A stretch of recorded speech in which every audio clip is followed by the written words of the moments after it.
Bom dia. Hoje nós vamos começar uma matéria nova, né, que é sobre a hereditariedade, a genética, né? Então aqui a gente vê uma figura, ó, o pai, né, com uma blusa listrada horizontal, a mãe vertical e o filhinho, né, quadriculado. Mas será que é assim mesmo que funciona a hereditariedade? Vocês já pararam para pensar? Né? Obviamente, acho que todo mundo já parou para pensar se tem alguns traços maternos, traços paternos, ou um primo que parece com a avô, que não tem nada a ver com os pais, né? E assim por diante, assim. Então, a gente vai ver um pouquinho como que isso funciona, certo? Mas não tem como esgotar, né? São tantas informações, a gente sabe agora muito de genética, coisa que antigamente não se sabia. Então a gente vai passar um pouquinho sobre a história do estudo sobre a hereditariedade, né? Melhor dizendo. Então vamos lá. Bom, esse cara foi o Mendel, Gregor Mendel. Já ouviram falar do Mendel? Ele é extremamente importante para a genética, porque ele é considerado o pai da genética. Mas, infelizmente, ele morreu no anonimato, né? Não deram devido valor para Mendel na época dele, certo?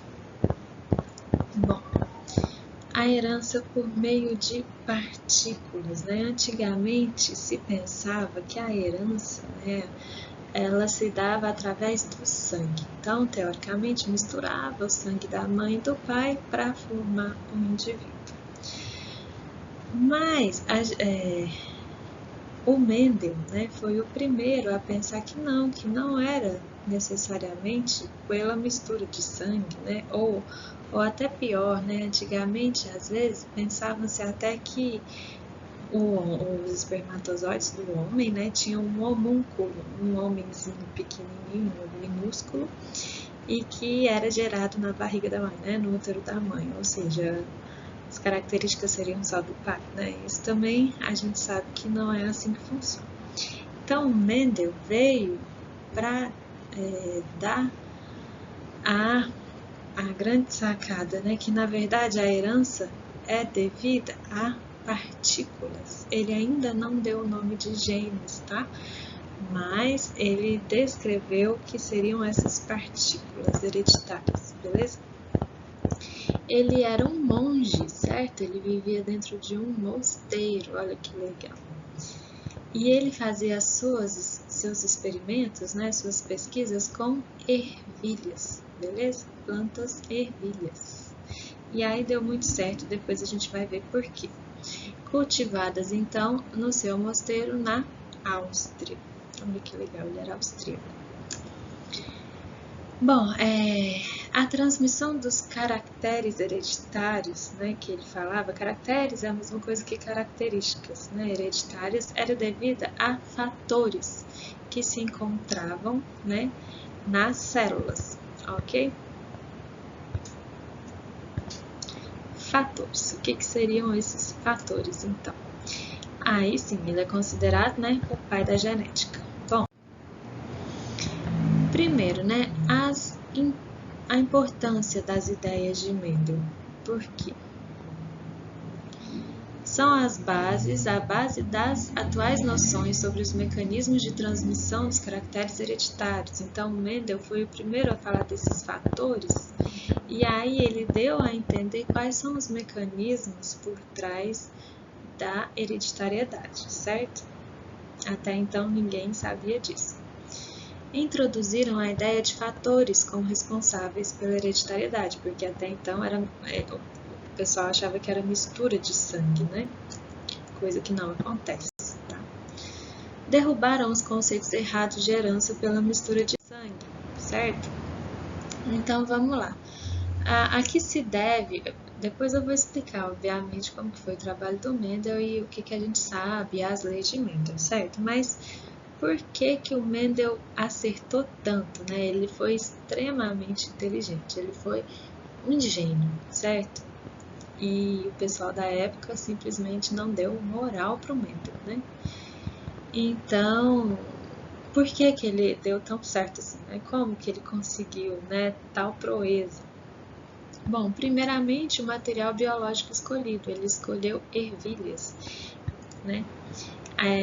Que é a planta da ervilha Pisum sativa, que é ocorrência natural de alta fecundação, ou seja, essa planta ela é fácil de obtenção, ela gera muitos descendentes e sem existência de características intermediárias entre essas características. Como assim? Por exemplo, a flor dessa planta, ou ela é da cor rosa ou ela é da cor branca, ela não tem uma variedade intermediária entre o rosa e o branco, certo? As sementes, ou elas são lisas ou elas são rugosas, não tem uma variedade de muito lisa, muito rugoso, pouco rugoso e tal. Ou é um ou é outro. As sementes, elas são ou amarelas ou verdes, não tem a característica intermediária. E isso ajudou bastante, né, nos experimentos de Mendel, tá? Porque, por exemplo, se ele fosse trabalhar com animais, né, sei lá, cor do olho de seres humanos, coisa que ele não iria trabalhar com seres humanos, obviamente, mas a nossa cor do olho tem uma variedade de cores, não é só castanho, azul e verde, não?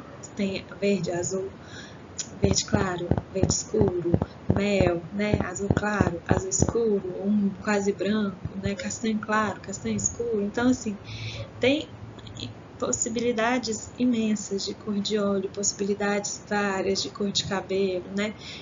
O cabelo ondulado, cabelo liso, cabelo cacheado, cabelo muito cacheado, cabelo pouco cacheado, cabelo muito ondulado, cabelo pouco ondulado. Então, assim, são características intermediárias infinitas, né? No caso dessa planta, não tem características intermediárias. Ou é um ou é outro, certo? E aí dava para obter vários descendentes, né? As gerações se desenvolviam rápido, obtinha vários descendentes e com características certas entre os seus descendentes, ok? Uma coisa importante, por que tem que ter vários descendentes? Porque o Mendel, ele tratou seus dados, os seus resultados com estatística, né? E para fazer estatística dos nossos experimentos, a gente precisa ter um N, né, muito grande, ou seja, uma quantidade de resultados muito grande para poder realmente comparar, né, os resultados entre os grupos, ok? Então, isso é uma metodologia utilizada até hoje, extremamente importante, é aumentar o número de resultados que você tem, certo? Bom, o método empregado na organização dos experimentos. O Mendel, ele era extremamente organizado e extremamente certinho, né, com as coisas. Ele anotava, né, tudo no caderno, bonitinho, direitinho. E aí, ele simplificou a análise dos caracteres, considerando-os isoladamente. Então, assim, ele pegou, por exemplo, tinha a planta inteira. Aí tem várias características da planta, se é alta, se é baixa, se tem flor rosa, se tem flor branca, se tem semente rugosa, se tem semente lisa, se a semente é verde, se ela é amarela, né? Claro, uma planta tem muitas características, mas ele pegou uma característica só de cada. Então, ele pegou uma planta e pegou só, eu quero saber a característica da semente, se ela é lisa ou rugosa. Pronto. Então, aí ele não via mais nada da planta, só a semente, lisa ou rugosa, certo? Aí depois ele pegou, eu quero ver se a semente é amarela ou verde. Então, pronto, não interessava se era lisa ou rugosa mais, mas é amarela ou verde, ok? Ele então pegou a princípio, certo? A princípio, os caracteres isoladamente. E aí ele aplicou a estatística no tratamento dos dados, gente. Até Mendel não se usava estatística, né, nos resultados nas ciências naturais, não, nas ciências biológicas, né, não se utilizava o emprego da estatística. Então, ele foi pioneiro nesse sentido. Inclusive, teve pesquisadores que colocaram empecilhos para ele, inclusive, e julgaram os experimentos dele como se fossem errados, justamente porque ele usou estatística no tratamento dos dados. Coisa que hoje em dia, sem estatística, você não faz nada, né? Na biologia, no caso, tá? Por favor, tem outros tipos de ciência, né? E vocês já sabem disso. Mas no caso da biologia, a gente usa muito, né, estatística no tratamento dos nossos dados, certo? Coisa que ele foi o primeiro a fazer isso, né? Colocar estatística na biologia, certo? E foi criticado por isso, pensa só, que coisa. Bom, ele também usou o uso da autofecundação em plantas, né? O que eu já falei para vocês. Ele usou esse fator, né? essa história da autofecundação a seu favor, tá? Então, ele controlava a fecundação das plantas, né?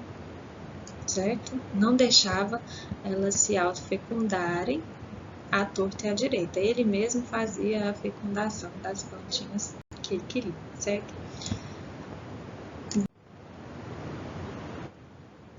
E agora, o que a gente sabe? A gente sabe, né, que os cromossomos, na verdade, os genes, eles são esses fatores mendelianos, que o Mendel chamava de fatores, hoje a gente sabe que são os genes, tá? O que são os genes? Contêm as informações genéticas dos indivíduos e são transmitidos de pais para filhos, né? Os genes, eles ficam localizados aonde? Nos cromossomos. Não sei se vocês lembram disso, mas é bom dar uma recordada, né, que os genes são parte de cromossomos. Os cromossomos, eles ficam no núcleo da célula, não é isso? Então, o gene nada mais é do que a região do DNA que pode ser transcrita em moléculas de RNA. Ou seja, aqui, ótimo, tem a figurinha. Bom, aqui a gente vê, o que é cromossomo mesmo, gente? Cromossomos são feitos de DNA, não é? Vocês lembram disso? DNA é fita dupla, certo? É um ácido ribonucleico, né? De fita dupla, não é isso? Que tem as bases nitrogenadas, né? Em sequência, A, T, G e C, lembra? Isso é um DNA. O cromossomo é um DNA espiralado, né? E aí, tá, beleza. Aqui nessa segunda figura, a gente mostra um cromossomo bonitinho, certo? E aí, o que é o gene? O gene nada mais é do que uma partezinha desse cromossomo. Então, aqui, vocês estão vendo que esse cromossomo tem uns traços vermelhos, não é? Os traços vermelhos. Cada tracinho vermelho desse cromossomo é um gene, certo? Aí é um gene que define, por exemplo, a cor do olho, é um gene que define, por exemplo, a cor do cabelo, outro gene define a altura, mas assim, muito, tô falando muito simplificado, né? Na verdade, existem vários genes que podem definir esse tipo de coisa, mas simplificadamente é isso. Então, um gene, é um pedaço do cromossomo, aqui está mostrando, né, o DNA, um pedaço do DNA que é responsável, no fim das contas, pela produção de uma proteína específica, certo? Como assim? O DNA não é transcrito em RNA mensageiro e depois traduzido em proteína? Então, o gene nada mais é do que isso, é esse pedaço responsável por transcrever um RNA e, no fim das contas, traduzir em uma proteína. Por exemplo, a melanina, né? A melanina que dá a cor do cabelo escura, né? No caso, vamos supor. Então, se o meu cabelo é escuro naturalmente, eu tenho um gene que é responsável por produzir a melanina, né? Muita melanina no meu cabelo, no caso, certo? Entenderam? Bom, aqui a gente tem outra figura mostrando, né? O que é um cromossomo, no fim das contas? Um cromossomo é um DNA, né? A molécula de DNA enrolado em estonas. Estonas são proteínas, tá? Então, é o DNA enrolado em estonas, que são essas bolinhas vermelhas aqui, certo? A fita de DNA enrolado em estonas e bem espiralado, formando o que a gente chama de cromossomo, certo? Entenderam? O gene, então, é um pedaço desse cromossomo, tá? Ou seja, um pedaço de DNA, né? Novamente falando, é um pedaço de DNA responsável pela transcrição e tradução de uma proteína específica, beleza? Então, no cromossomo existem vários genes diferentes responsáveis pela produção de várias proteínas diferentes, tá? Ó, só para dar uma relembrada em vocês, o que é a síntese de proteínas? Eu vou deixar essa figura aqui para vocês lembrarem, né? A tradução. A gente viu, DNA é transcrito em RNA mensageiro e traduzido em proteínas, coisas que você já viram, né? No citoplasma, né? Nos ribossomos, ok? E aí a gente vai relembrar disso na atividade dessa aula, certo? Bom, e aí, só para dar uma terminada nessa aula, o que seria então o código genético? O código genético é o que exatamente? Vocês lembram que o DNA, né, tem uma sequência de bases nitrogenadas, que é timina, citosina, adenina e guanina, certo? E aí é em sequência essas bases nitrogenadas, formando um código, certo? Então, o gene define a sequência de aminoácidos de uma proteína. Por quê? Pela tradução, né, de proteínas. A partir da sequência de bases nitrogenadas, ocorre, então, no ribossomo, a formação da sequência certinha de aminoácidos, e aí essa sequência de aminoácidos é responsável pela produção da proteína específica. Isso vocês já viram também, né? Vamos dar uma relembrada, tá? Então, as bases nitrogenadas formam uma linguagem em código, e cada trinca, ou seja, cada 3 bases, formam um aminoácido, certo? E cada proteína possui, tá errado aqui, né? Cada proteína possui uma sequência definida de aminoácidos, coisas que vocês também podem lembrar. Então, a gente vê aqui, ó, existem 20 aminoácidos diferentes e 4 bases nitrogenadas diferentes, apenas. Porém, por causa dessa combinação, né, de trinca de bases nitrogenadas, a gente tem milhões de proteínas existentes, ok? Então, aqui só para vocês relembrarem, por exemplo, o DNA, né? Que tá aqui nessa figura, certo? A timina liga com a adenina, lembram disso? A guanina liga com a citosina, certo? A vai ligar com T, C vai ligar com G, isso na molécula de DNA, ok? E aí, o negócio é que o DNA ele vai ser transcrito em RNA mensageiro. O RNA mensageiro é uma fita só, fita simples, ou seja, tem só uma sequência, né, de bases nitrogenadas. Então, vai ser só A, C, G, C, né, U, porque no caso do RNA, em vez de ser T, é U, uracila, lembra? E aí, o RNA mensageiro vai chegar no ribossomo e vai levar essa sequência de bases nitrogenadas, essa sequência de letrinhas, né? E cada 3 letras vai ser responsável por chamar um aminoácido. Então, aqui nesse quadro dá para ver certinho. Ó, primeira base. Se a primeira base nitrogenada for U e a segunda base for C e a terceira base for G, por exemplo, qual que é o aminoácido que vai ser carregado?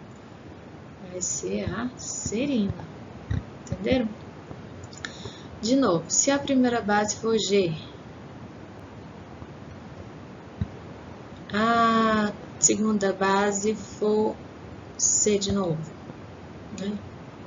E a terceira base for U, o que vai ser? Qual é o aminoácido carregado? Vai ser a alanina, né? E assim sucessivamente. Então, a sequência de bases nitrogenadas vai dar uma sequência de aminoácidos. E essa sequência de aminoácidos é responsável pela proteína, pela produção da proteína específica, certo? Então, isso a gente sabe agora. O Mendel não sabia disso, não sabia de nada disso, né?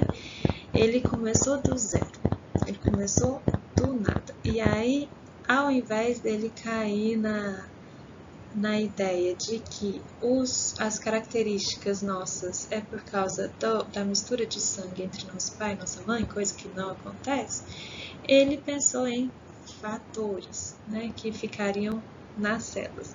Na época do Mendel, ele nem sabia que existia o núcleo das células, tá? Tanto que ele foi muito além do seu tempo, certo?